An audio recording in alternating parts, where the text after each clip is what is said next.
And we're live. Hello, everybody. Hello, Lisa. Hi, Josh. Hi, everyone. And welcome. How are you doing this Wednesday? Oh, it's a Wednesday. Yes, it is. It is a Wednesday. I've been looking forward to this, though. Of course, it's Dark Ozarks.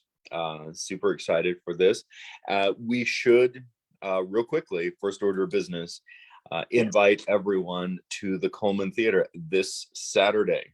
Yes, we're going to be there all day Saturday, pretty much. All day event.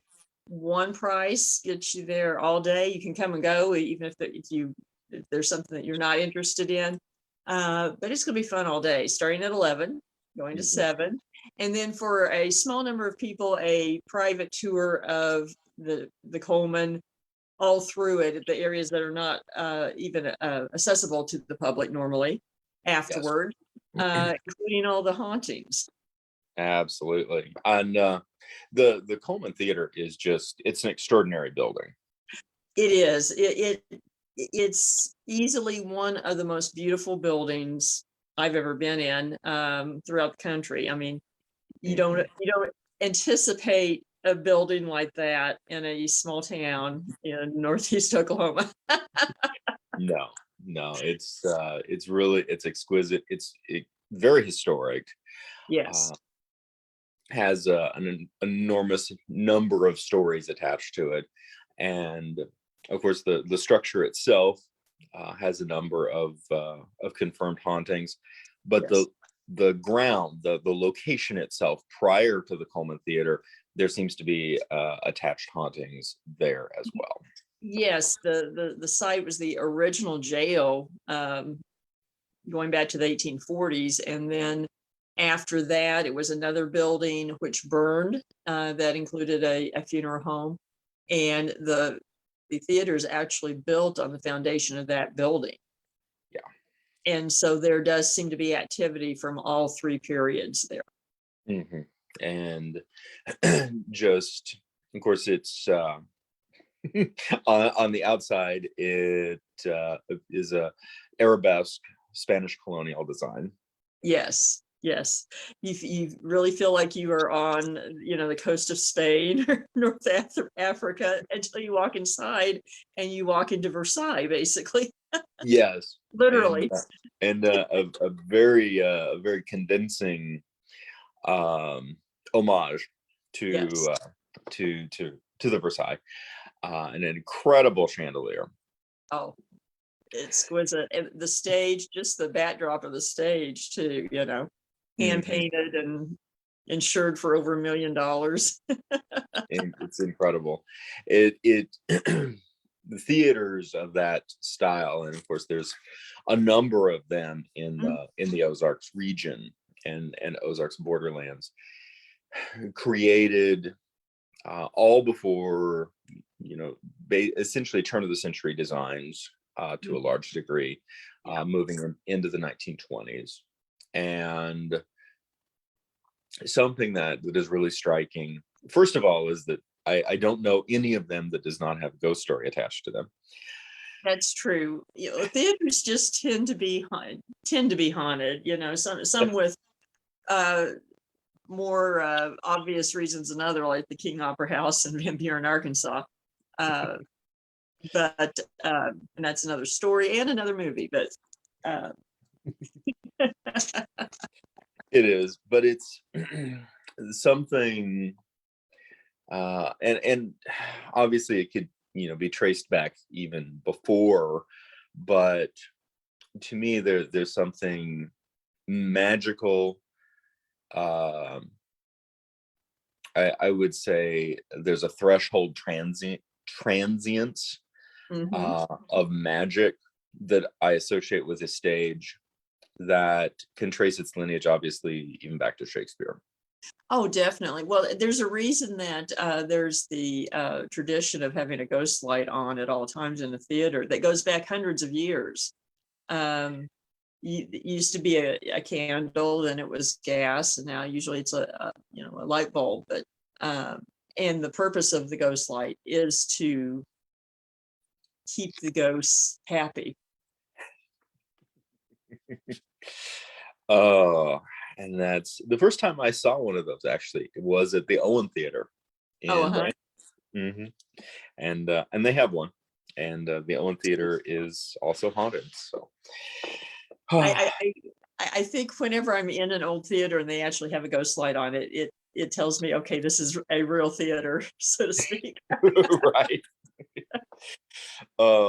And so, and then it's going off on a little bit of a tangent that's not tonight's topic, but something to me that is so magical about walking into one of those spaces, the old Fox Theater, the Galois, the Owen Theater, obviously the Coleman, all incredible experiences.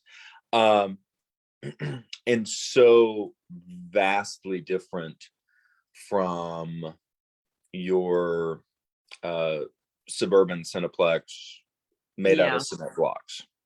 Very much so. And we should do an homage to the Opera House in Greenfield as well. 100%, yes. And which is, how is the Opera House in Greenfield?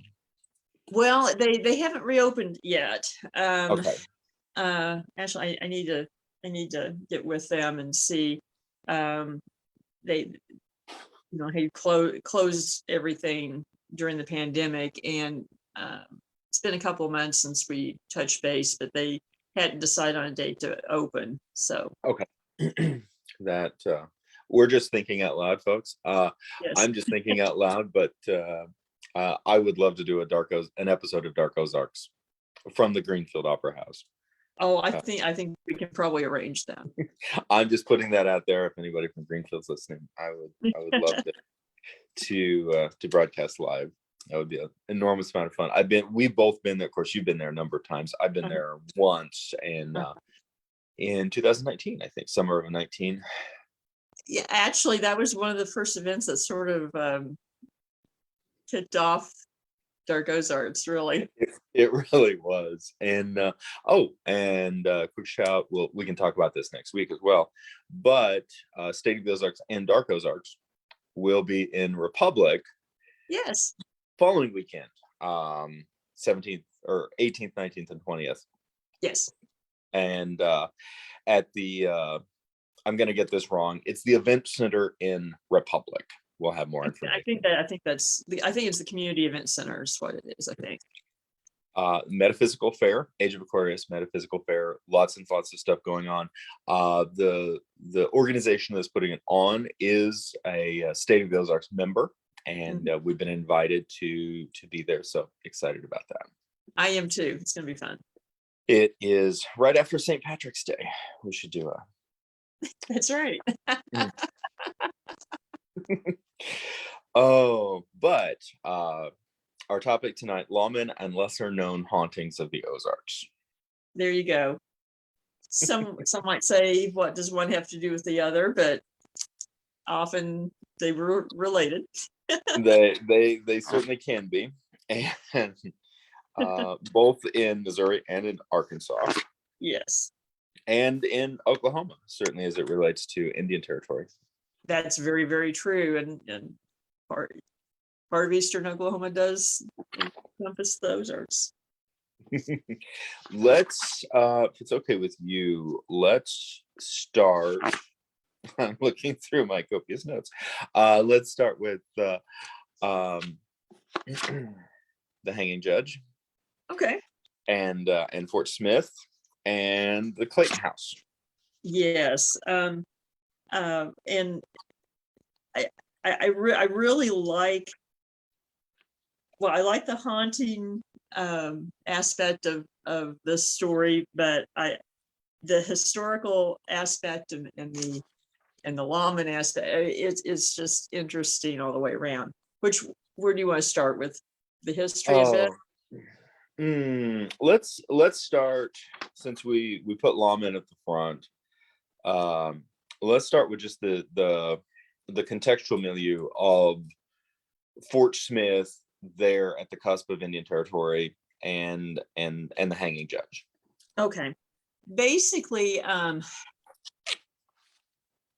Indian Territory or present day Oklahoma was a territory primarily for relocating Indian tribes. And so it had a little bit different status as far as the atmosphere than some of the other territories. It was rowdier than other Western territories before statehood. Very often, although it was Indian territory, there were a lot of Europeans there. A lot of people went there to try to duck trouble, lay low. So it became a haven for outlaws. And so they had a lot of problems that a lot of lawlessness was going on in the territory, but a lot of outlaws from Missouri and Arkansas and Texas would run to the Indian Territory trying to hide. And so they established a federal court for Western Arkansas right after the Civil War. Before that, there had only been one federal court on the eastern side. And they also tasked it with enforcing federal law in the territory. So they covered about a third, the western third of Arkansas and all of Oklahoma, basically. And the first judge that was appointed ended up getting in trouble for corruption. And so then Judge Isaac Parker was appointed, and he became sort of the notorious hanging judge, because he did end up sentencing, I think it was 80 some men to hang, and they did multiple hangings at once. I think the most that they did on the gallows at once was 6. And I think very much in part was to impart a message, a warning that we are not going to tolerate this anymore.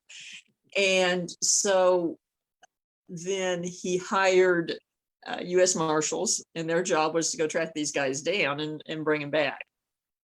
And actually, when you think of sort of the stereotypical lawman in Westerns, and especially going out and tracking down the outlaw and bringing him back to justice, that's really based in large part on Judge Parker's court and his marshals.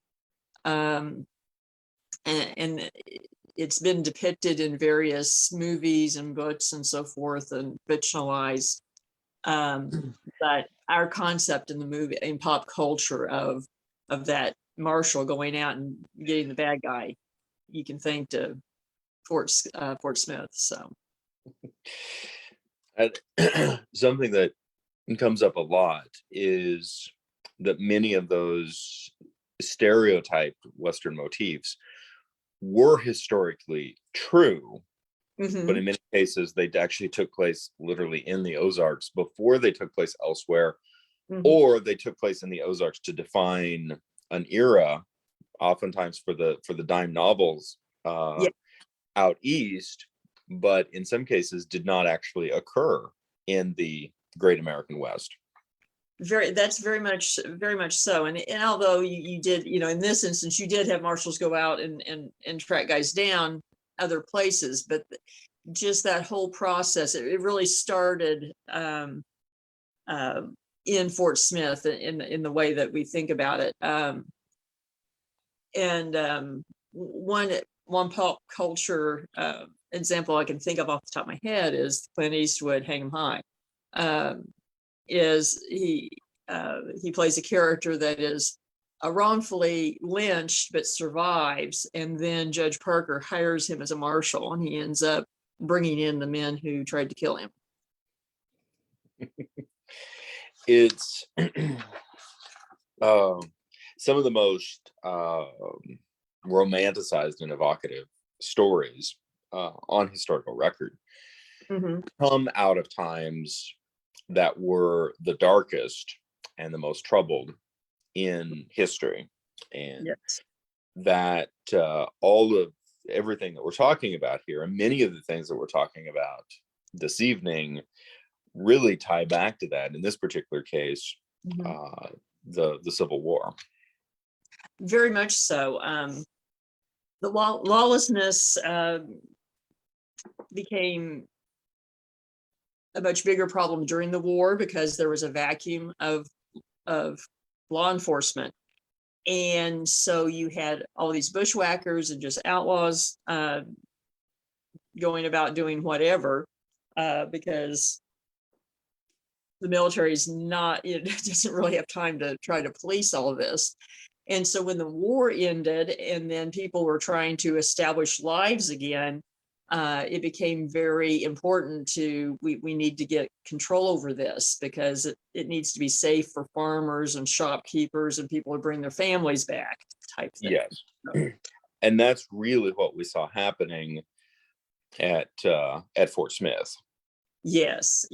And this is also an area that, again, people are familiar with True Grit, Brewster Coburn. He's based on a real person from Fort Smith. Yes.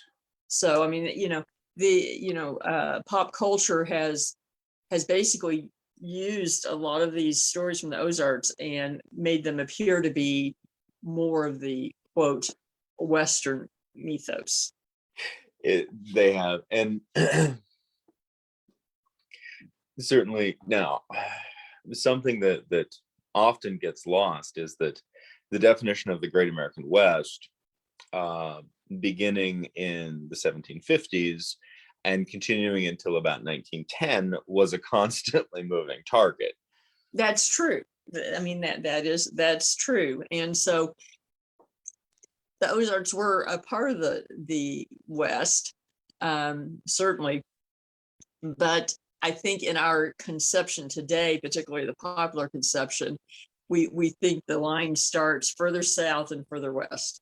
Very much so, and specifically involves the Rockies, and is shot in Technicolor in the 1950s. Yes, in the desert. And has those grand mountains in the background, and most of the West did not have that background. So. No. This is an aside, but of course I grew up in central Illinois, and it honestly came as a shock to me one day when it was a long time ago, reading and realized that there was a point that where I grew up was defined as the Great American Northwest. Yes. And Illinois and Ohio, yes. Right there. Oh, and the great Northwoods of Wisconsin. So, as you know, a very, I think very evocative of this troubled time, and of course associated with Isaac Parker and Fort Smith is a lesser known, comparatively speaking, lesser known haunting or hauntings associated with the Clayton house. Yes, William Clayton. The house itself was built a little earlier, about 1850, and Mr. Clayton, he had a twin brother and then another brother. They originally were from back east. They fought for the Union in the war. One of his brothers ended up in Arkansas, and he came and joined them. Eventually, all three brothers were there. One was a congressman, another was attorney general, and William was the lead prosecutor for Judge Isaac Parker. Yes. And got death sentences for, I think, 70 men in front of Parker. So was very good at his job, and ended up having death threats. And in fact, his brother running for Congress one time was then assassinated. And the case has never been solved to this day, in fact. So lots of violence involved. William also had the distinction of prosecuting Bill Starr. Yes. And how did that go? Well, it's kind of interesting because of all of the outlaws that they had had on their list. Judge Parker, the top of his list, he had this personal vendetta. He wanted to put Belle Starr and her husband in prison, and so warrants were issued for some of the things they'd done. And the story goes that he sent Bass Reeves to arrest them. And Bass Reeves was one of the U.S. Marshals and one of the few Black marshals. And he was known to always bring his man back, dead or alive. And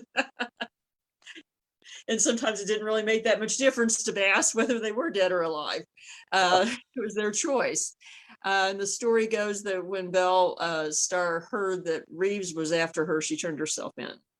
Mm-hmm. It's and then they were convicted and served several years in prison.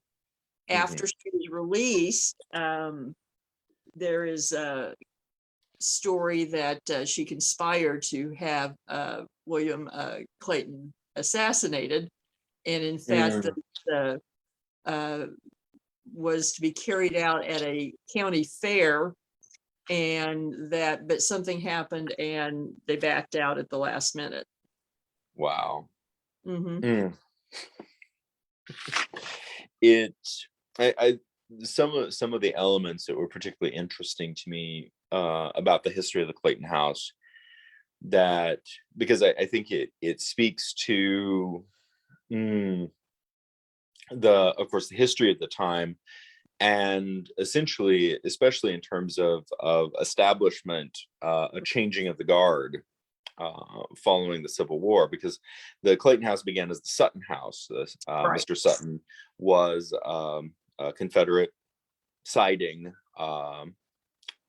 merchant who was comparatively quite well off at the time, and owned slaves, and was becoming quite successful in Fort Smith at the outbreak of war, and in the with the threat of the Union Army marching into Arkansas, took his family and fled into Texas. And essentially left behind his properties, and then upon the returning after the war, found his home essentially in disrepair after having been converted into a makeshift soldiers' home for convalescing soldiers wounded in battle. Basically, a prisoner hospital. Yeah, and ultimately ended up selling off all of his holdings, and is no longer part of this story. We assume that he most likely headed back to Texas, but we don't know that. Right. And then we have the Claytons, originally from Pennsylvania, Union, gallant Union war veterans, yes, coming into this space and essentially, for lack of a better term, establishing Union rule. Pretty much. I mean, it just is but in a way it was sort of, one, it was necessary to keep a lid on the territory, and two, it just paired with Judge Parker's personality anyway. I mean, I think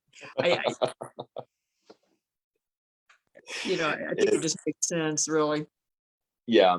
And to me, there's a very ultimately a very reassuring quality to this, in the sense that despite, and we'll take the Civil War as an example, despite an enormous amount of upheaval, loss of life, devastation of the nation, that by and large we did emerge stronger, and life for many obviously went on, and that's To me, Yeah. that is very reassuring. Picked up the pieces. Now, there's three interesting hauntings associated with the Clayton house. There that I've seen thus far. There's the tall, angry man. There's the woman in the brown dress, and there's the gray cat. Yes. The angry man, and possibly in a top hat. Some descriptions are almost like a shadow man, and others seem to be almost like a full apparition. Yes. And I think that's one thing to say too, that I think people jump to the conclusion it has to be one or the other, or if people are seeing these, that it has to be two different entities. And my experience is that's not necessarily true. I think sometimes the same entity comes through differently. Yes. and there seems to be a lot of factors involved in terms of how the metaphysical manifests itself at a given time. And that's true. It can just come down to the energy in the atmosphere, or it seems that in some places that certain times of the year something is seen more vividly than it's seen at other times, particularly around the death date, things like that. And it's that there is I think an assumption made by those of us who study the paranormal that there is a rhyme and reason to it, but oftentimes we have no way of knowing what that is. That's right. It could be something that we're just not aware of, or just haven't put the pieces together, or simply that, we don't know the rules on the other side. Now, no matter how much people want to say they do. Exactly. Yeah. There's a theme that seemed to me anyway to show up on a variety of these haunting accounts. And the Clayton house being one of them, the Rush house being another, and that in both of these cases the paranormal incidences associated with the house seem to go up when there was a lot of activity. But in the case of both of these, that notable paranormal occurrences took place, including each the manifestation of a man in black. I'm not implying that they're the same, but that they happen to be two manifestations of men in black. That came out wrong. MIBs, no, that's not what I'm saying. Is happening now. This is what I thought was particularly of particular interest, happening in conjunction with the location being used as a haunted house, as an entertainment-based haunted house in October.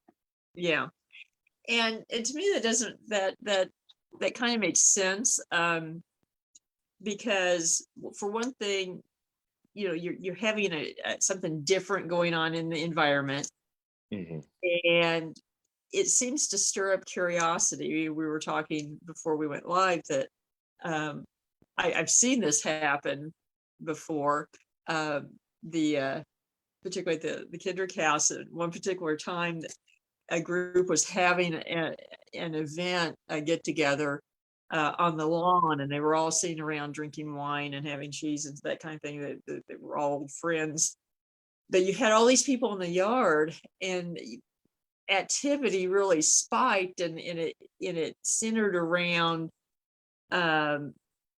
spirits looking out and watching what was going on in the yard, like what's happening on the front yard.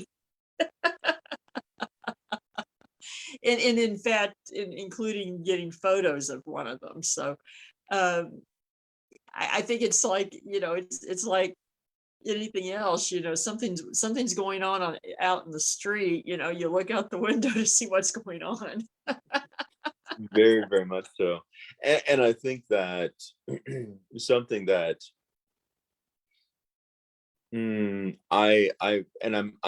speaking from personal experience. I mean, personal family experience, in terms of growing up in a rural location, growing up on a farm, growing up with a tradition of honor culture, Mhm. um, that there is a suspicion of outsiders, a- There is. and that can be very deep seated, Mhm. and a sense of, and I have vivid memories of, hearing the dogs bark and going, who's turning around at the end of the driveway, and it was a long driveway, Uh-huh. and that Or it sizing up the car before you go to the door.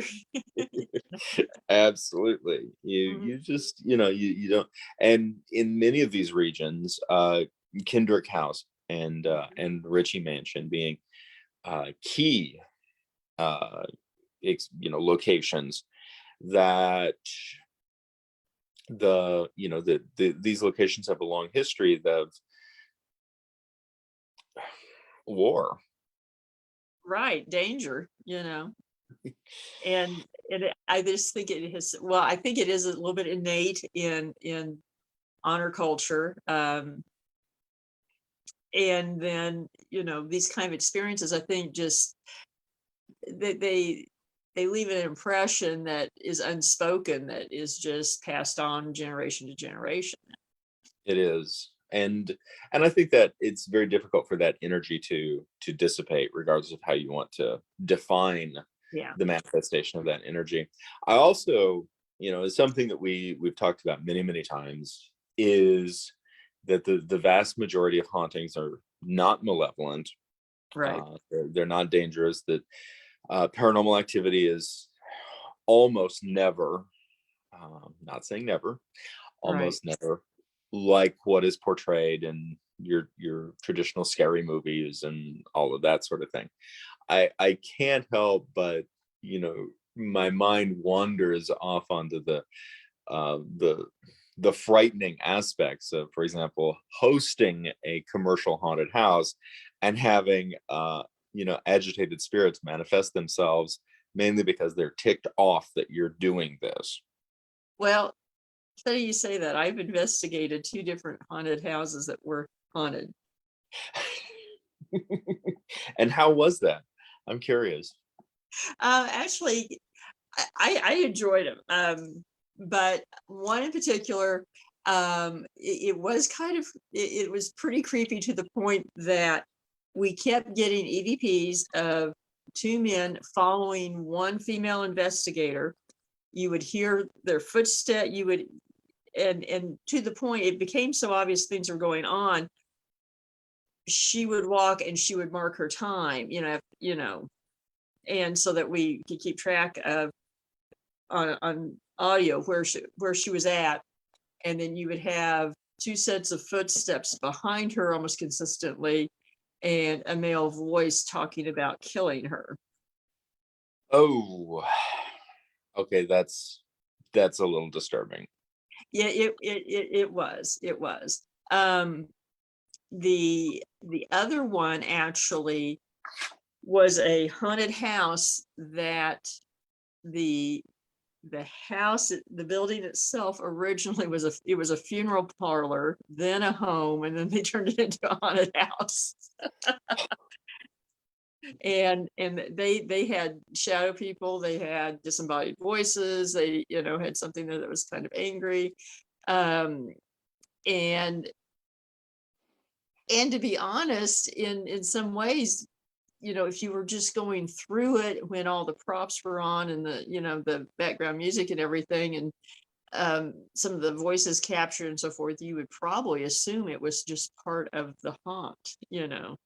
Hmm. But we would investigate it, you know, with things turned off, and you would still get those things. But this is what they were being, actors would talk about, you know, these things happening, while they were acting. And actually, oh, there was a third one. There's a third one I've investigated. I forgot. Yes, and that one actually was an outdoor haunt. So, and Mm. there was activity, and actually also potential Bigfoot. It's a cornucopia of experience. We actually found footprints Yeah, that were yeah. unexplained. I think that's fascinating, and it's, it brings up that issue of art imitating life, or possibly in this case death, um, and, and then beginning to take on a life of its own, Mhm. or death of its own. I'm not sure how we want to say that. Haunting of the haunt. Yeah. And I think there's some really, I think there was to be some really interesting further investigation and further recording on that. I love that. And of course, as many people know, Halloween's probably my favorite holiday of the year. Mine too. But there's there's a great deal of evocative qualities and themes dealing with this. But one of the things that we as a culture typically approach it as is, that's nice, it's okay to be scared, honey, but it's not real. Right. And then many of the paranormal experiences, and many of them that we'll talk about tonight, we generally accept that these are real experiences, and that Mhm. these things are happening, but very rarely do you see them collide. That The gets a little concept. uncomfortable for a lot of people, yeah. And possibly for the actors. It actually, the actors do kind of get freaked out because, well, I think for how they describe it usually is that, it's kind of claustrophobic, and that, they're there. They can't, it's not like they can say, okay, I'm freaked out, so I'm leaving. Mhm. And so, I think there's a little bit of a trapped feeling when it happens to them. I think that can be very fair. I had the privilege to be an actor Oh, in that cool. environment a couple of times. Um, Either I was unaware if there were hauntings and actual hauntings, or there weren't. That's certainly a Right. possibility as well. Uh, but I had a blast. It was an enormous amount of fun. I know a number of people who've run haunts over the years, and that they it's a passion for them. And I see that this was for as a volunteer positions for a particular fundraiser organization group, and it was put Uh-huh. on. So um, I wasn't doing it for free. I was doing it for all I could eat nachos and taffy apples, and that Now that there's a kept me going. combination that could create a demon, I think. Straight crumbs. So I I had a stronger constitution back then. I was in my early 20s.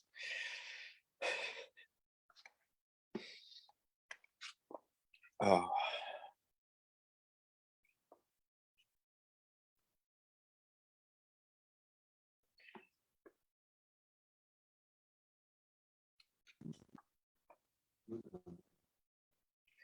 Are you back? we're back. We're back. Don't know what happened. I don't Um, know. a jumping subjects, but it to me it is equally. We're talking about lesser known hauntings, but I think we're also talking about lesser known types of hauntings There, yeah. as well. And in this regard, the two particular instances, one that we haven't talked about, one that we have talked about previously, Okay. the possibility of a haunting, a location that is haunted by an experience in which the person has not died. Yes, yes. Um, we have one on our list today, and actually I have another example that I think we've talked about. I don't know if we've talked about on air, but to counterpoint it too. So It yes, the Peel probably, Mansion.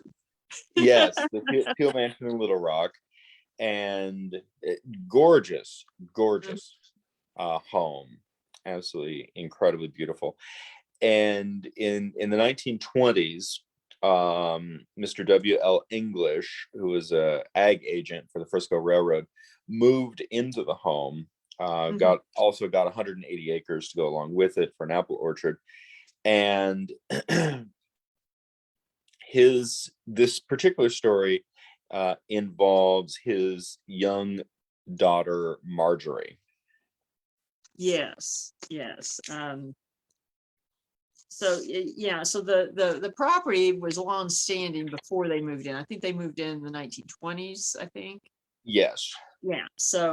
Um, so we're not even addressing what may have gone on before that might have contributed to the atmosphere. But it really is interesting, because she was a twin. I guess one thing, she was a twin, and she got ill, had pain in the side. The doctor kind of dismissed it because it was on her left side, but her appendix had burst. Mm-hmm. And apparently with twins, it's not uncommon for one of the twins' appendix to be on the opposite side. Mm. And he missed that.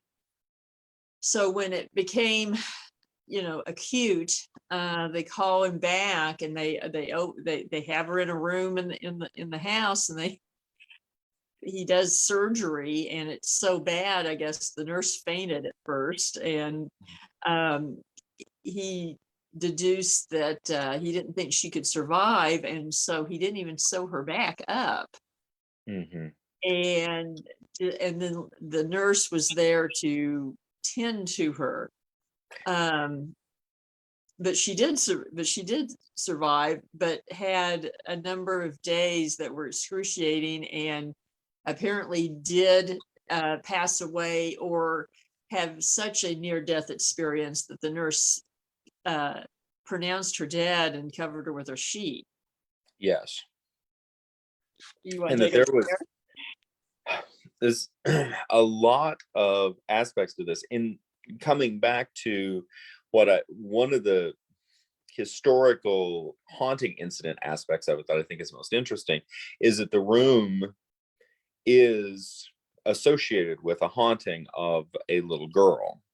Right. Although she was a teenager at the time, but they later on would hear crying of what they assumed was a little girl in the room. Mm-hmm. And And go ahead. I was the and spoiler alert, Marjorie ultimately survived and not only grew to adulthood, but actually just passed away in August of 2000. Yeah. So and returned to the house many times. Now this is the aspect that I found really interesting. The idea that she goes back to the house, the home that she grew up, the home that this took place in, Right. and goes essentially to her bedroom, and the owners have the door locked, and she apparently inquires, why is the door locked? And they're like, well, it's haunted by the little girl who died in there in the 1920s, so we Right. keep the door locked. And she's like, yeah, that was me. And they Yeah. don't believe her, Right. allegedly. But it would make sense that, I mean, she had such an experience, not only just being so ill, but they thought she had passed, the sheets put over her, and it's hours before they realize that, they see her move under the sheet. And she Yes, describes herself almost uh, going out of her body, she you know. does. She does. And so it was a very intense experience, which I think would certainly leave an impression in the environment. And I would agree with that. And it's something that seems to be consistent with those, extreme experiences, that it Right. creates something. Right. I view it as it's a sort of the magnetic tape. They call it the stone tape theory, but that it basically imprints in the walls, the floors, the surfaces of a place. But it's kind of like imprinting, a magnetic track on a cassette tape or something, or Right. VHS tape, that it's just there and it can replay. And there are a couple of examples that we know of that are similar. One is at Peace Church Cemetery. Yes, it is a location not foreign to interesting occurrences of several kinds, but one in particular is the sound of a crying baby, which is similar to, the sounds of the crying child. Yes. And from investigation and talking to people involved, it's very likely that the crying baby was a baby that was there at a particular time, but did not die, and is still alive as an elderly woman now, and but was present at a very somber event, so which may account for the crying. Yes. Another incident would be at the Opera House in Carthage with the sound of someone falling down the staircase, the back staircase, and it happens at the same time every day about 3 o'clock by the sun, and it moves an hour with daylight savings time. So and we know that there had been employees that had died in the factory when it was a factory, and so the assumption had been that it was someone who fell to their death. And then actually during a tour, I had a fella pull me aside and say, I think that may be me. And I said, what do you mean? And he said, well, that when it was a department store, he worked there as a teenager in high school. And one thing you'd have to do is in the afternoon, go up and bring down boxes and so forth that were stored upstairs. And one day he tripped and fell down the stairs and actually broke his ankle. Wow. And he said it would have been right about 3 o'clock in the afternoon. It's, I think it is such an odd reversal of expectation. Yeah. And it certainly messes with potential perceptions, like just the sense that once you've gotten your head wrapped around the idea that ghosts could be real, then you have to rewrap your head around the idea that the haunting may not be from someone, may be from someone who's still alive. Exactly. Well, I think it's one of those things that we want to assume, okay, I'm hearing something that's not going on now. So it has to be in the past. And I assume that it's someone that's passed on. Yes. Instead of just the replaying of an event itself. Mm-hmm. But then it's kind of like, say, we're on battlefields and everything, when you hear musket fire or cannon fire or something, that part of activity is not, human emotion, but you're hearing it. Yes. And Carthage is one of those locations. Mm-hmm.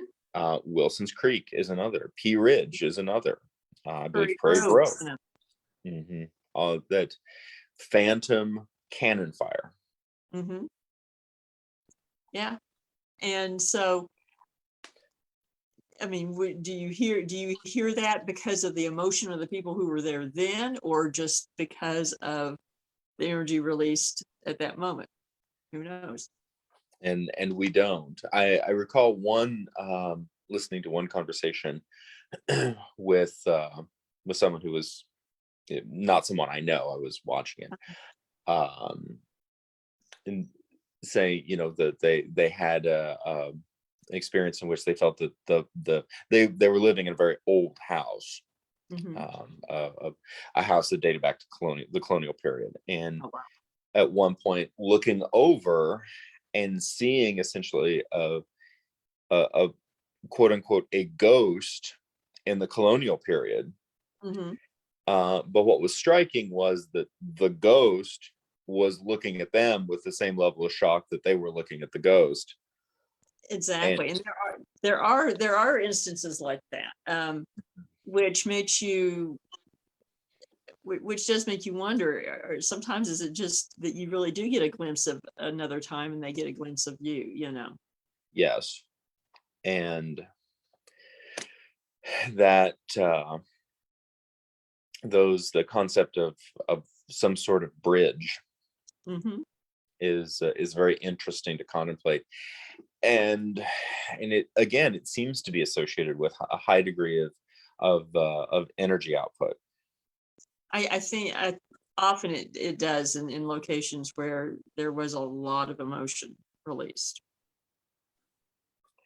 And a lot of moving parts. Now, briefly, I want to finish a couple of points with Marjorie English, Okay. um, later Marjorie Twalson, but that she was apparently post surgery Hmm. left under the sheet for approximately 5 hours before they realized that she wasn't dead. Right. And that really cannot wrap my head around what it would have taken, what it would have been like to have recovered from that surgery. But that she recalled that she, quote, slowly felt herself being lifted up and passed through a wall. And the next thing she knew, she was in a meadow floating above the ground. At that Hmm. time, she could see no colors. Everything was peaceful and quiet, and she wasn't afraid. Then there was a bright light she felt was beckoning. She headed toward it, but ran into something that would not let her go any further. She tried to go around it, but couldn't. And she was unable to do anything but go back the way she came. So, as if something was keep telling, not now. Not now. And that certainly with individuals that I've spoken with in terms of those types of experiences, that is very similar. Hmm. Uh, and some of those were very close people that I trust completely in that. So it's not just like, I wasn't in this particular case, it's not something that I was just watching a YouTube video on. It was people that I was very close to. Right. Um, there's a difference. Um, but one of the other things I found really interesting, I wanted your opinion on this. It was also noted in the article, the tenant workers on the farm were very superstitious and said that her spirit couldn't find its way back to the body because it was covered with a sheet. Hmm. That I found very interesting. I'd not heard that tradition. Um, I haven't heard it put just in those terms, but it does make sense when I think about it. It makes sense because of why do we cover the body with a sheet? Why do we cover the head? Um, uh, and I could see that going back to a belief that cover the body quickly so the spirit isn't separated or lost. Mhm. Um, Very similar to drawing the drapes and covering mirrors, etc. I think so. I can see that as making sense, but and then them being superstitious that maybe she didn't have her soul anymore because of that. Yes, which would be admittedly unsettling. It certainly could be, but she certainly sounded like a very grounded person, so I'm not so sure that was the I case. Yeah, I think she was fine. In this, this is probably a good place to leave this particular topic, but I found this very beautiful, um and very potentially thought provoking as well. And this is just say from the article. The Marjorie had strong views on resuscitation and life support, believing that the machines deprived the dying person of a pleasant experience, keeping them hovering and not letting them go. She said she was never able to fully understand why she had to come back to her body. She did believe in life after death, and she believed that death would be one of the most beautiful experiences that anyone will ever have. As a result, she was not afraid or anxious about dying again. And that is something that you hear often with people who have near-death experiences, that they are not afraid of death afterwards. Yes. And in the case of my immediate family member, that was the case.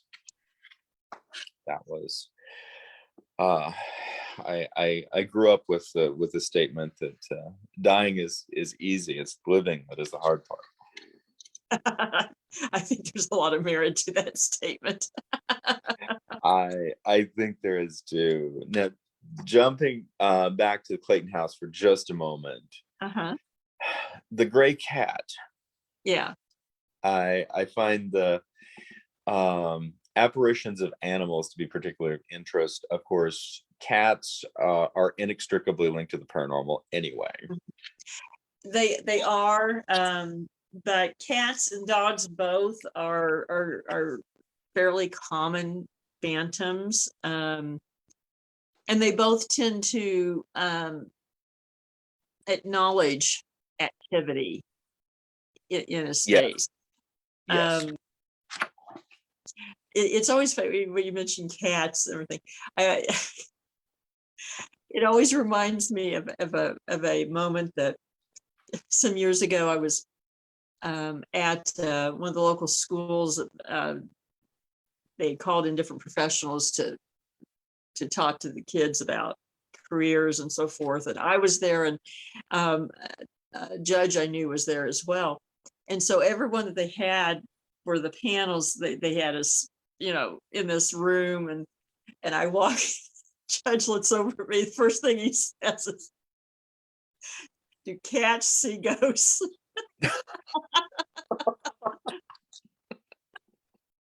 And I said, "Well, animals often do." He goes, "No, I just mean specifically cats."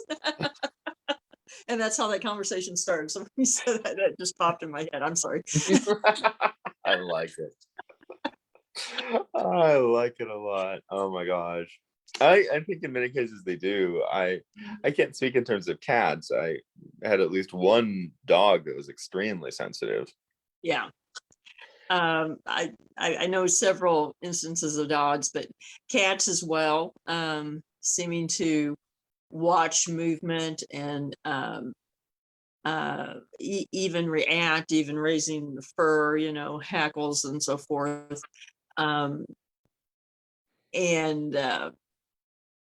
But I think in some ways it made sense the animals might sense things before us because they have better senses than we do, physical sense. I mean, not only smell, but eyesight. They can see much further in the light spectrum. They hear a broader range of sound. And so they literally can see and hear things that we can't. I mean, a dog was a good example of that. It is. And it's, now this is just sort of again, a bit of a digression, but dealing with animals, and I think, and oftentimes dealing with paranormal incidences as a whole, as we're talking about animals, we're talking about near-death experiences. I have a number of experiences in my personal family, and things that I've experienced myself, and yet until something triggers the point to talk about it within the context of quote unquote the paranormal, it rarely even occurs to me to think of it in terms of the paranormal. So, and then when you start talking about it, and I hear myself talking about it, I'm like, wow, that was really weird. And yet, either having grown up with the experience or grown up with a story from immediate family members, or having experienced it myself, it doesn't really, I don't know how to explain this. Like it just gets, the experience gets woven into all of the other experiences and doesn't really stand out. Well, I think once you accept that these things happen, they're just a part of life. I mean, and I think that's one of those things that people, they're always looking for that aha moment, with it, instead of these are things that are just part of our life that we may or may not, actually consciously take note of at a particular time. And just because, and I think animal reactions are a good example, that just because we don't recognize something in our environment doesn't mean that there may not be something there. Yes. And that's, so I think that there's a lot to be said. I suspect there's a lot of people listening who are watching who have had those types of experiences. When you really start talking about this, most people, at some point they'll say, oh, I had this experience, or I had this happen once, or that kind of thing. But it's something that a lot of people, they have questions about, and or they're just not sure whether they should share it or whatever. Yes. And I've definitely had a number of people who, when they found out that, I was part of Dark Ozarks and did investigations and that sort of thing, immediately began to open up on things that they would not have been comfortable talking to people otherwise. Exactly. And in so many of these situations, it's nothing that in many cases, that was a situation where this person says, I don't want you sharing my name. I don't want you talking about this experience. I just need to talk to someone about it. And I've had a number of those situations, particularly, if I had a PSL shirt on or something, somewhere. I had people walk up to me at a gas station while I'm pumping gas and ask me, can I tell you something, because they saw my shirt or something. and couched within that aspect of it really eliminates the quote unquote, I'm doing this for attention factor, which of course is another part of human psychological behavior too, that has to be taken into account. There are those situations as well, but there's some that's pretty obvious that isn't a motivation. It is, and those are the ones that I'm of particular interest in. I'm like, there's, and it's, to me, it's gratifying. It certainly at earlier points, it helped me to realize, okay, I'm not the only one who's had these experiences either, which is very helpful. Jumping all the way to Bromley, Missouri. Okay. To a very, very interesting location, Castle House in Bromley, Missouri. Regionally, seems to, it's bed and breakfast with a variety of events planned around it, hosted there. Beautiful location. It is. It really is beautiful. And it goes back a long ways. One thing I find very interesting is the land goes back much further than the current house, and it's a good example of how the real story becomes urban legend, and it changes, and in this case, they're trying to sort out what really has happened and hasn't happened. Agreed. I found that of particular interest, especially because right off the bat, it's very easy to find heavily contradicting information. Right. I mean, it was, there's versions of it that the house that's sitting there is from the 1850s and went through the Civil War, that was owned by a doctor who, and that soldiers were treated there and other people died there, etc. But there's other versions that the house that's there is probably at least 50 years newer than that. And the original structures are gone, and not even sure exactly where on the property they were. And then there's a number, almost about 20 different people associated with the house, that it's not clear how many really were, or when they were there, or what really happened. Yes. But one thing that does seem to be consistent is that there seems to be activity. Yes. That there does. The one of the more current, if not the most current owner, noted disembodied whistling, disembodied footsteps, motion detectors being set off, furniture being moved, doors opening and closing on their own, doors locking after the corporeal residents had left the essentially getting locked out of your own house. Beds unmaking themselves, rocking chairs rocking on their own, and some really interesting things showing up in photos in terms of columns of light or orbs or that sort of thing. Right. And footsteps and some voices too, crying, sounds of crying. Yes. But now I tell you, if I have something that's unmaking the beds, that's just irritating. Make the bed, don't unmake it. Exactly.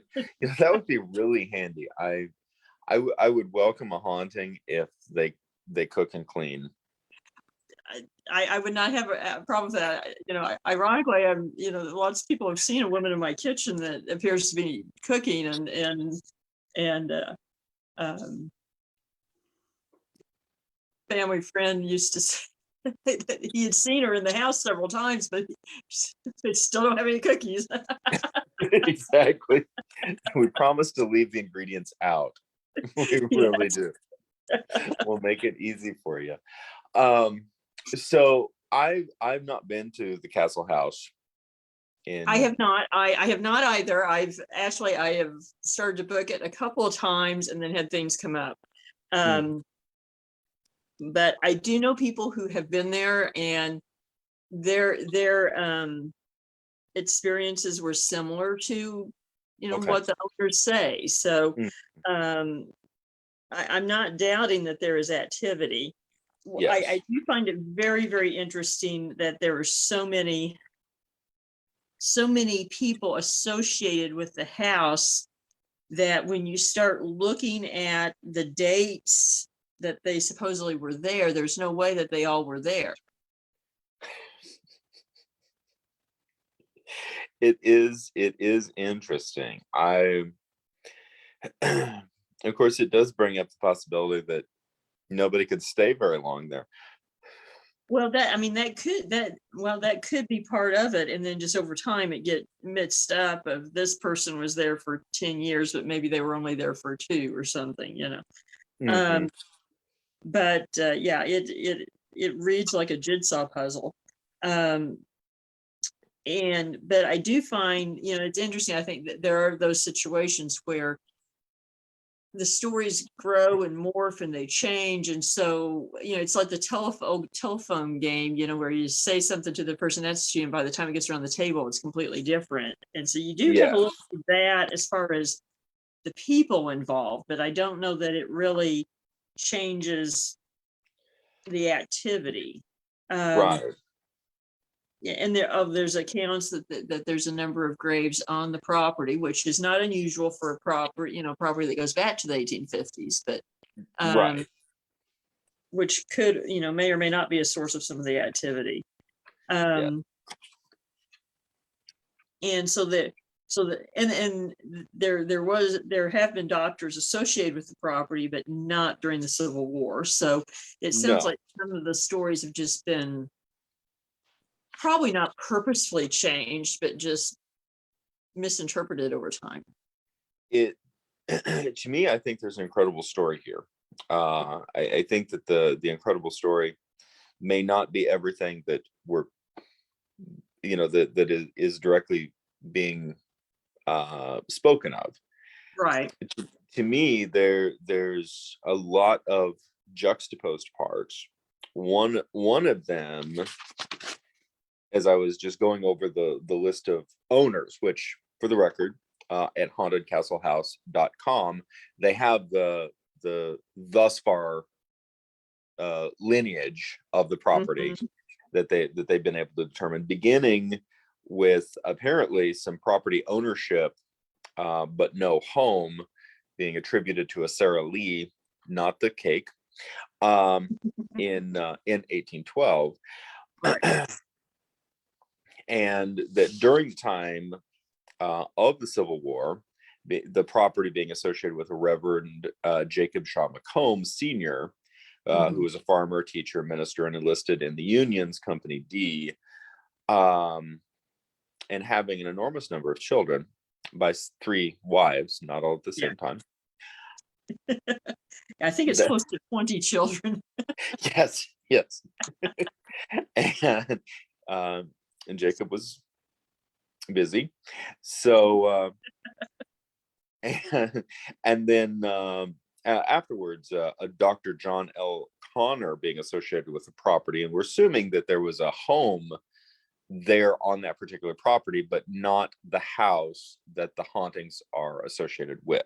Right. It seems pretty apparent that there had to be at least one other house, and it very well might have been torn down to when the current house was built, which is estimated probably in the 1890s. Yes, somewhere between 1890 and 1910. There's approximate 20-year space that is believed the home was built. It's interesting that it has been thus far unable to determine when the home itself was built. Well, and I think part of that goes back to you didn't used to always, get permits and things were not as organized about assessing properties. The assessor might not get out there, and this is, I think it's Miller County, if I recall right. I believe so, yes. And Miller County is fairly rural now, and it would have been even more so then. So. Yes, and I think one of the things that really I find it fascinating. I would love to visit the property. And again, I'm not decrying the paranormal activity that's associated with the property. Yeah. I'm not saying that at all. What I do think is interesting is that in terms of what's been documented about the many, many, many people who have been associated with the property itself, that so much of it reads just incredibly normally. There were some, but again, having so many people have, just having touched the property, that can be a lot of energies left. absolutely. And there were dozens of people directly associated with either the property itself or the home. A number of people, not a huge number, but a number of people did pass away in the home. Even into what I like to refer to as quite recent times, i.e. 1970s, 1980s. Yeah, when you don't have as many people passing away at home. No. And in some of those things, the individuals in the latter half of the 20th century passing away in the home, the really oddly high level of turnover of owners. Yeah. The alleged and quite possibly very realistic to the graves. The fact that we don't seem to know a lot about what else went on in the area. All of these things are interesting. They're not definitive at all in terms of the haunting allegations, but they are all interesting flags. Yes, and also people in the area will say that it was known to be haunted before the more recent owners purchased it, who have been having ghost tours, etc. So that it had the reputation. It's not that suddenly they've created this myth. It existed in the area already, that it was haunted. Yes, in the sense that the mythology with some documentation preceded the last 3 rounds of owners. Mhm. The house was restored between 2013 and 2016.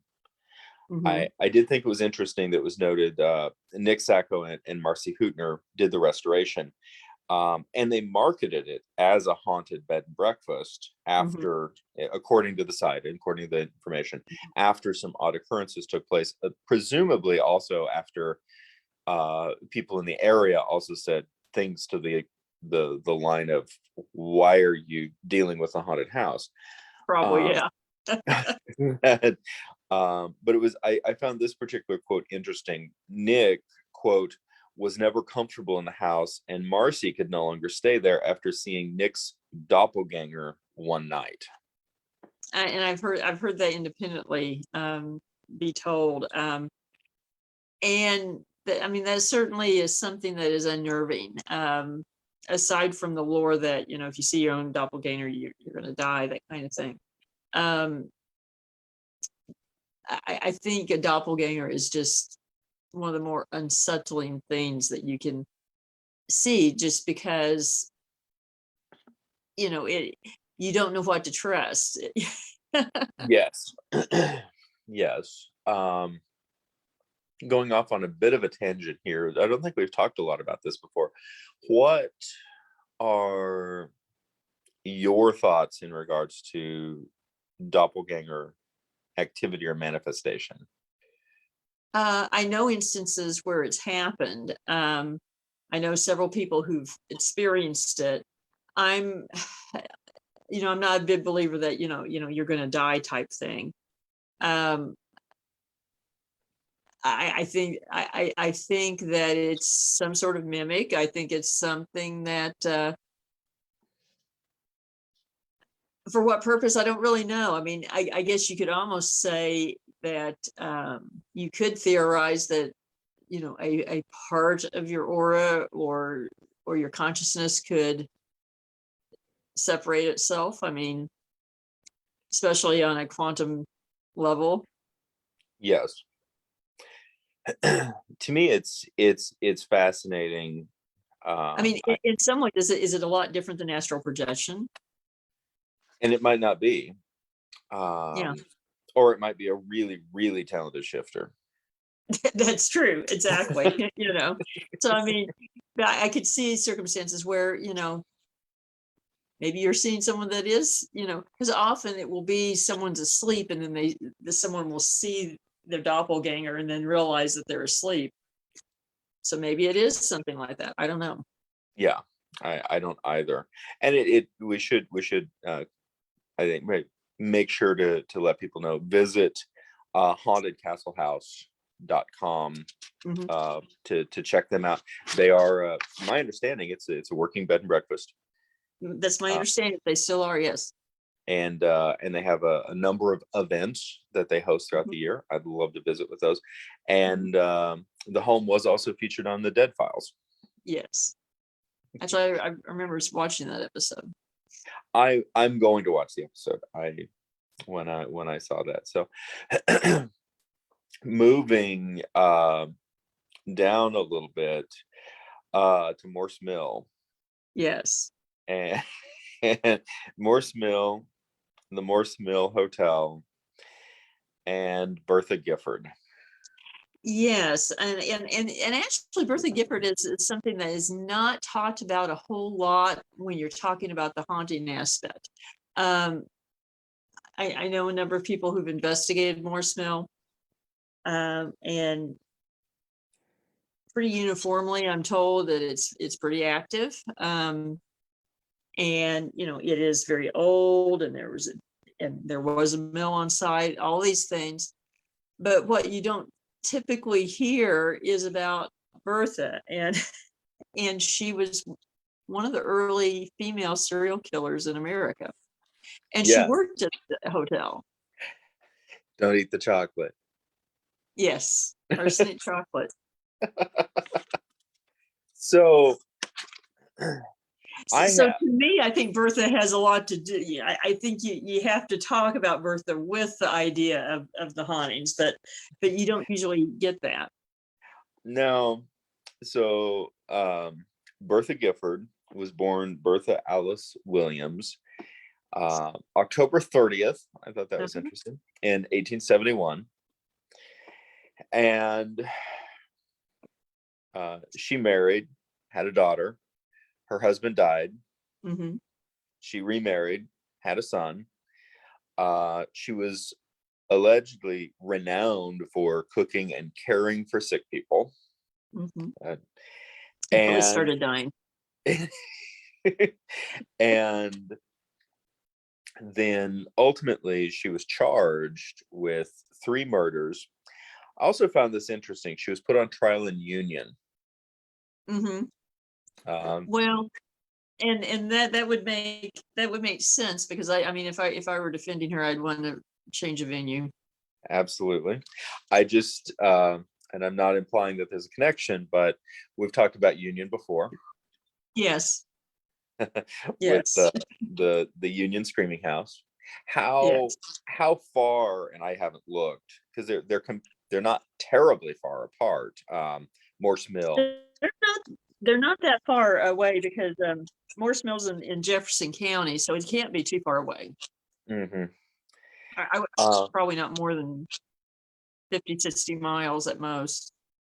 Now, ultimately, at least according to the information I have in front of me, she was found not guilty by reason of insanity and was placed in Missouri State Hospital number 4 until she died in 1951 at the age of the quite old age of 79. Mm-hmm.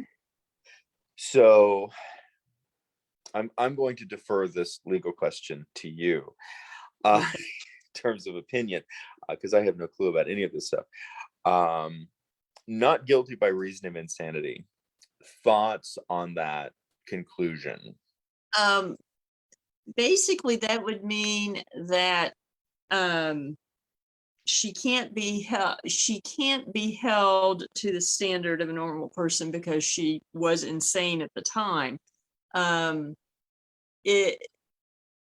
It often is used when it's pretty clear that the person did do it, but the idea being that they did not comprehend their actions at the time because of their mental state. Mm-hmm. I did read something that suggested that perhaps had not done these things, Mm-hmm. as opposed, and then there's other suggestions that a lot more people actually died because of her. Right. So what That they suspected maybe 15 more deaths or something. Yeah. So I'm assuming she was obviously put into the Missouri State Hospital number 4 based on confirming her actions directly contributing to the death of 3 people. Was it 3 or 5? Mm-hmm. I think it was 3. But ultimately there was implications or rumors of up to 19. What Right. what And, what do you make of this whole thing?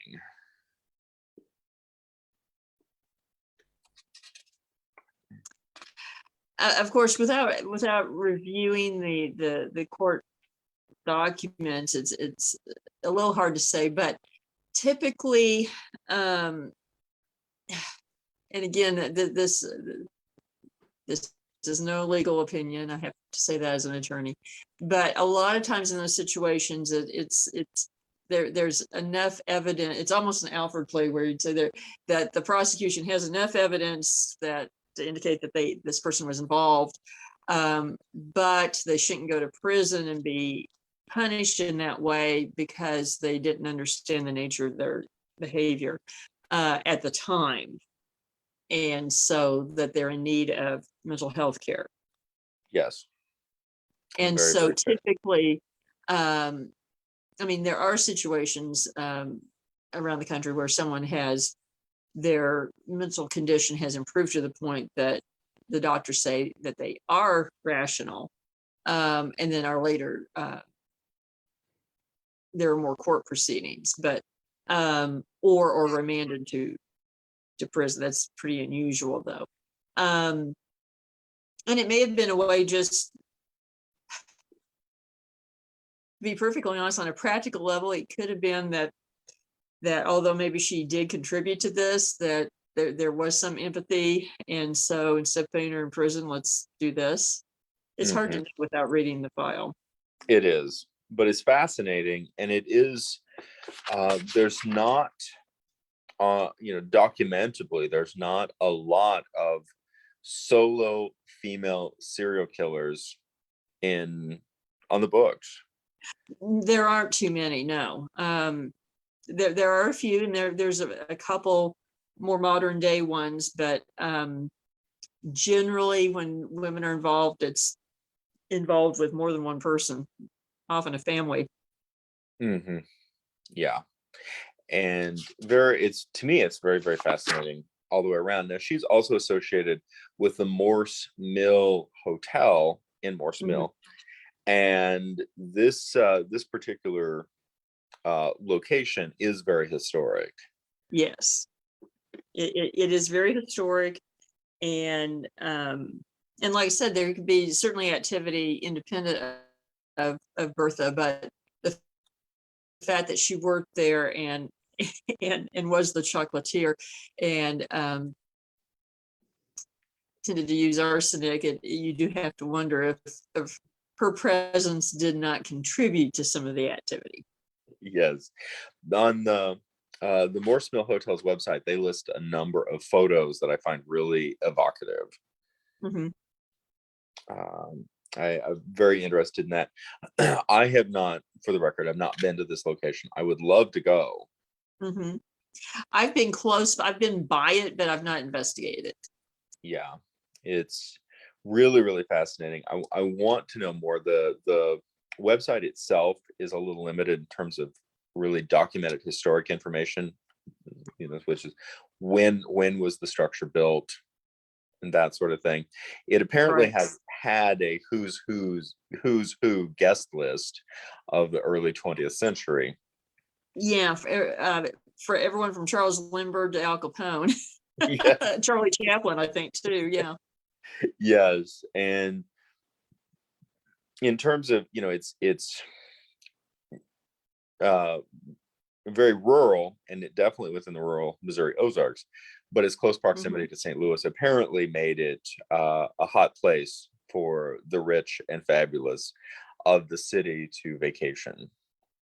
Right, to retreat to a cooler area, get out of the cement jungle, so to speak, and then over time, then it stopped being used as a resort so much. And I'm assuming the structure is still there. The website's still up. Yeah.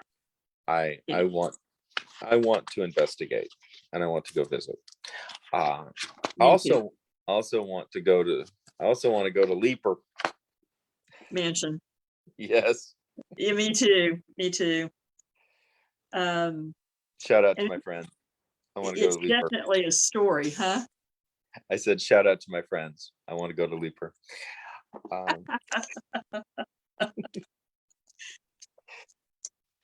Which friends are those? Friends. I'm gonna hopefully be over that way very soon. I'm looking forward to that. Leeper and Mill Spring, where we're talking about the eastern Missouri Ozarks. You cut out for just a second. Leeper and Mill Spring, we're talking about the East Missouri Ozarks. Yes, Wayne and Ripley County. And going back really to about the 1850s, which is where a lot of these stories begin. And in this particular case, Mr. Leeper, who has issues. a bit of an anger issue, I would say. Just a smidge. Uh, just a smidge. Certainly not. And to me, this is very, these aspects, these nuances of our Civil War history, to me, are Mhm. extremely important, because there it something that I think is fascinating and is very important to have in the discussion, not just ours, but the larger discussion of culture, is that anyone given sort of the wrong sets of behavioral characteristics, the wrong buttons getting pushed, etc., can become what we would now later characterize as a villain. Yes, definitely. And Mr. Leeper fits into that category. Quite neatly, actually, as he goes on a killing rampage. Yes. He settled in the area in the 1850s. The war comes, and he joins the Union Army, and basically goes on a hunting spree for Confederates and sympathizers. Yes. Not only killing soldiers and bushwhackers, but killing civilians. And to the point that the Union Army just severs their relationship with him. Yes, finally. And I Yeah, think it's, and not placing blame on the Union Army, or going down a rabbit hole on this, but yeah, simply the fact that, especially I think in the Western theater, where things were much more remote, and things would happen in the field, and it would take quite a bit of time for that information to work its way back to authorities. that in just patterns sometimes. What exactly happened in this situation, and trying to sort that out after the fact. And sometimes it did take some time to figure out that you have a pattern going on. Mhm. And this all gets involved with the burning of Donovan, and he murdered people who were trying to surrender to him in cold Yeah. blood, things like that. Um, and so and in fact, basically just going on a vendetta against the McGee family too. Correct. And Um, I haven't seen the documentation on this, but I'm generally assuming that a number of those individuals that he went on his vendetta against were actually quite young. from the information I've seen, some of them were, some of them weren't. One Thomas McGee was 64. I mean, and when he murdered him and then hid his body, Mhm. and it was a while before they found him. But from what I've read, yeah, some were fairly young family members as well. Yeah. Now there's in the Cowan Cemetery in Wayne County, there's actually a monument to the 7 Confederate soldiers who, on March 1st, 1865, surrendered, and then Leeper apparently or allegedly had them shot. Shot. Yes. And ironically, then after the war, he helps build Mill Spring and brings in the railroad, and actually does a lot to build up the area. So you have him as a villain, and then he actually benefits the area. Um, Lives a good long life, and then basically, um, you can term it dementia or tormented by demons, as some witnesses said, having to Yes. be restrained on his deathbed. Yes. I find there's a lot of very interesting facets to this individual's story. Mhm. First of all, just um the fact that he seemed to take an enormous amount of relish in killing Mhm. others, and it is to me it is a very, and I'm not saying this about Leeper specifically, but about a certain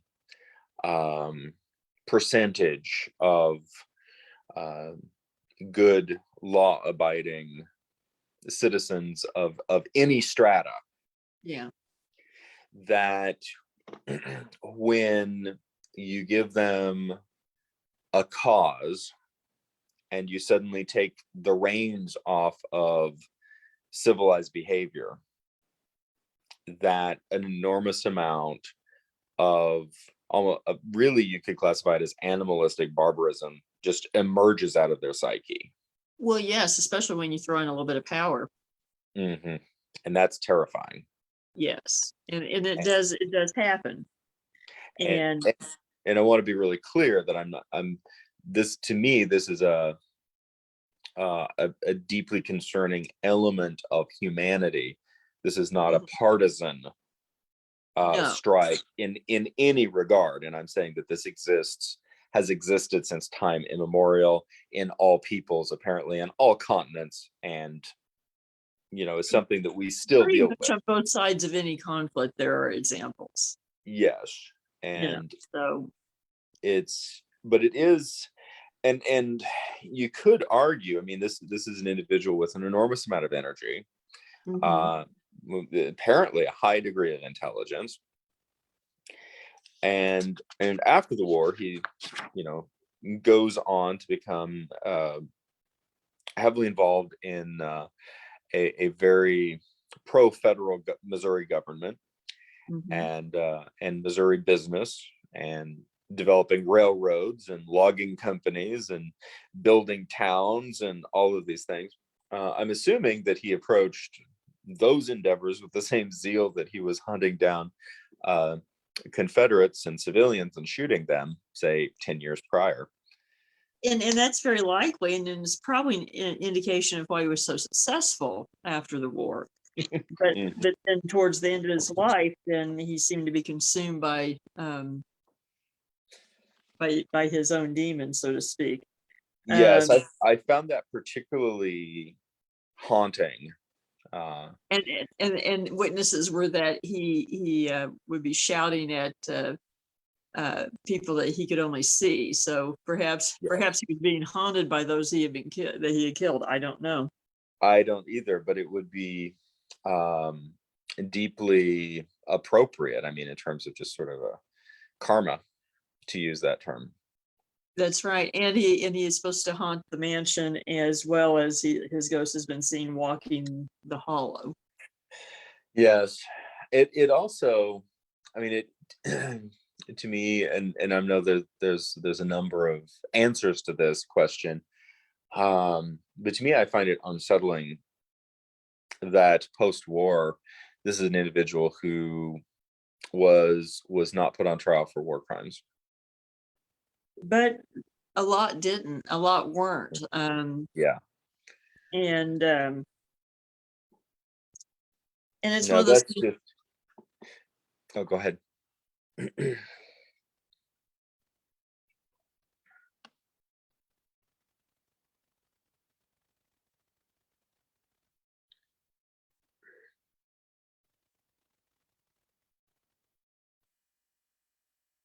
Are you there? There you are. Yes, we're back.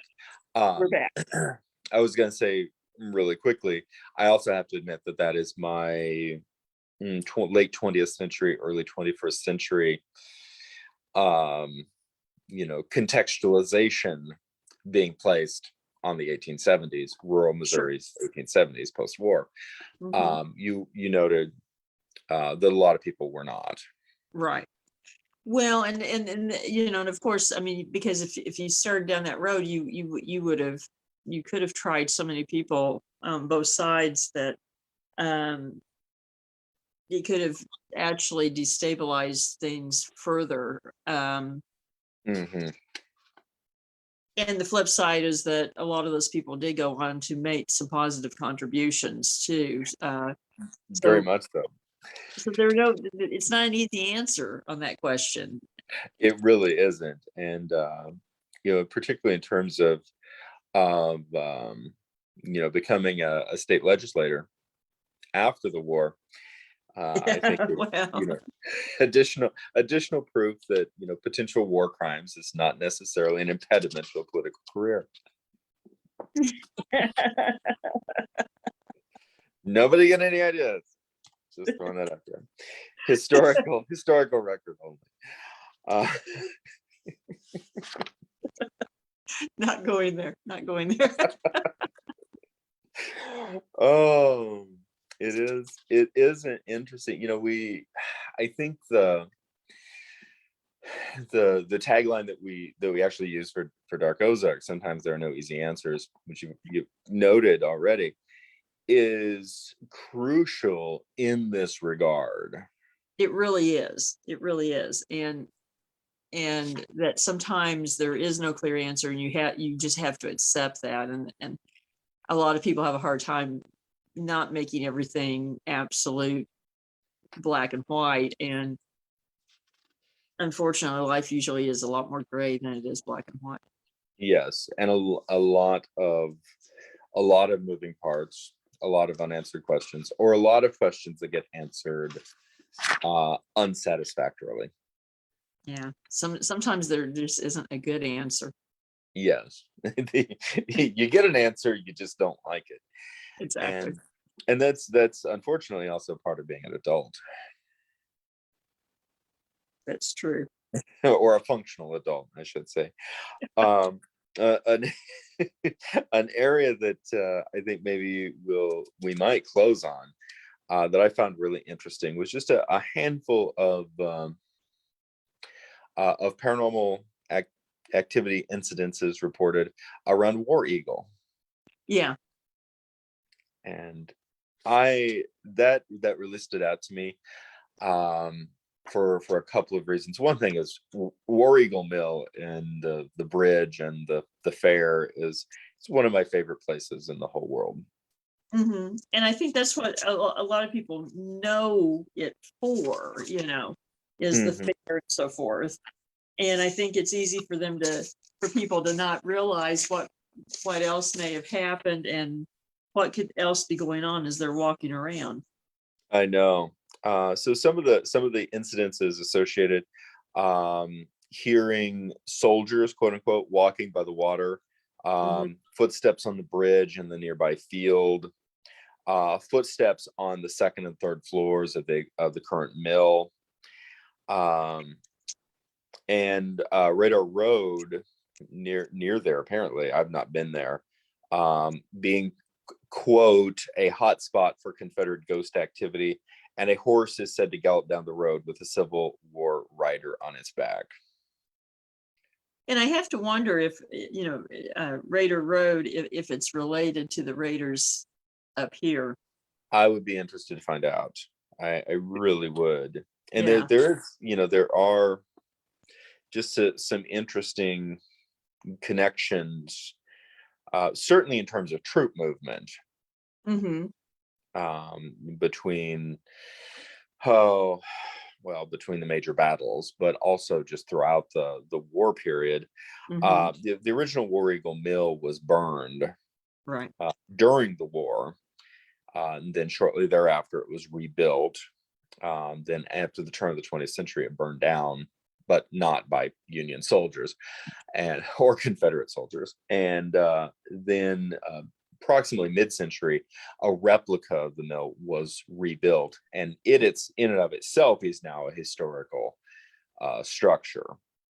Right. And a lot of people probably don't realize it's not the original, but right. I'm thrilled. I love the fact that it's there. It's in incredible shape. And I love the fact that apparently during EVP sessions, they got some responses. One of them asking, has anyone been hurt at the mill? And the EVP recording picked up, quote, plenty of times. And my personal favorite is asking, what about the cornbread and beans? and an EVP recording coming back saying homemade biscuits. Homemade biscuits. They're hungry for biscuits. I know, I would be. And shout out to War Eagle Mill. If you do go there, get the cornbread and beans. It's amazing. Yeah. And let's see, November. I got cornbread and beans at War Eagle last November. And blackberry cobbler. And boy howdy, they're good. I follow them on Facebook, and they keep posting food, making food posts, and I'm like, I want to go back to War Eagle. But it's a working grist mill. It is. It's really neat. It's a really neat place to visit. So. And now I'm thinking about homemade biscuits. It's a little late. It's a little late at night. And I can't have any, but my traditionalist sense says it's never too late to bake homemade biscuits. That's fair. The ghosts want me to bake biscuits. There's your excuse there. It is absolutely my excuse. It may be my tagline from here on out. The ghosts want me to make biscuits. Okay. I want a t-shirt. Okay. I'll look into that, Darren, if you're watching.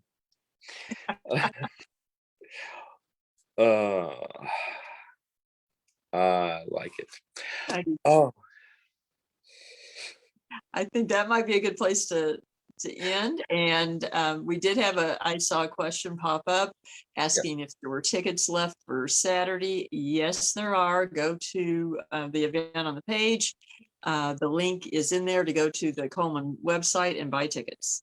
Awesome. So we will see you there. And then we'll be back next Wednesday. Yes, we will.